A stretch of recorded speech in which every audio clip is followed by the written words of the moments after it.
Immunisation schedule പ്രകാരം എല്ലാ വാക്സിൻസും എൻ്റെ കുട്ടിക്ക് എടുത്തിട്ടുണ്ട്. പക്ഷേ നമ്മളിപ്പോൾ എല്ലാ വർഷവും പൾസ് പോളിയോ ഇമ്മ്യൂണൈസേഷൻ ഉണ്ട്. അപ്പോൾ ഒരു എക്സ്ട്രാ ഡോസാണ് നമ്മൾ കൊടുക്കുന്നത്. സാർ നേരത്തെ പറഞ്ഞ പോലെ അങ്ങനെ എക്സ്ട്രാ ഡോസ് കൊടുക്കുമ്പോൾ നമ്മുടെ രോഗപ്രതിരോധ സംവിധാനത്തിന് എന്തെങ്കിലും പ്രശ്നം ഉണ്ടാവുമോ? ശാസ്ത്രീയമായിട്ട് നമുക്ക് എങ്ങനെയാണത് വിശദീകരിക്കാൻ കഴിയുക?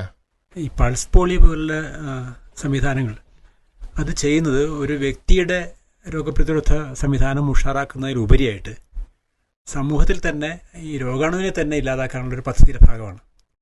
ഇത് പൊതുവിൽ ആളുകളിൽ ഒരേ സമയം തന്നെ വാക്സിനേഷൻ കൊടുക്കുമ്പോൾ ആ രോഗാണുവിൻ്റെ സംക്രമണം തടയുകയാണ്. അതുകൊണ്ട് അത് എല്ലാവരെയും കൂടി പങ്കാളിത്തണമെങ്കിൽ മാത്രമേ അത് സാധ്യമാവുള്ളൂ.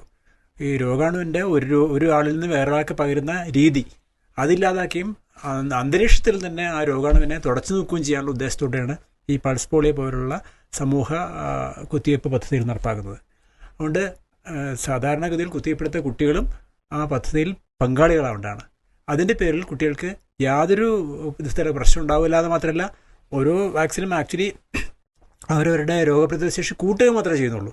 അതുകൊണ്ട് ഒരിക്കലും അതുകൊണ്ട് ഒരു ദോഷവും കുട്ടിക്ക് സംഭവിക്കില്ല. ഇതോടൊപ്പം തന്നെ പറയേണ്ടത്, ഈ വരുന്ന ജൂൺ 28-ാം തീയതി പൾസ് പോളിയോ ദിനമാണ്.